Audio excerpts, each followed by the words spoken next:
একটা ছোট গ্রামে থাকতো রহিম নামে এক গরিব কৃষক। তার কোনো জমি ছিল না, সে অন্য জমিতে চাষ করত। প্রতিদিন সূর্য ওঠার আগেই সে চলে যেত মাঠে কাজের জন্য। কখনো খরা বা কখনো বৃষ্টির কারণে তার ফসল তেমন একটা ভালো হতো না। জমিতে কাজ সেরে বাড়ি আসার পথে সে ছোট্ট একটা পাখির বাচ্চা পড়ে পেল।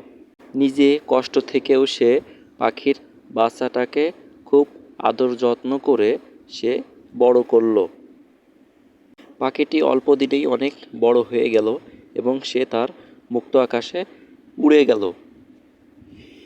তারপর আশ্চর্য ঘটনা হলো, এবারই রহিমের জমিতে অধিক পরিমাণ ফসল উৎপন্ন হলো। রহিমের এত সুন্দর ফসল উৎপাদন হওয়াতেও গ্রামের লোক অনেক খুশি হলো এবং রহিমও অনেক খুশি হলো।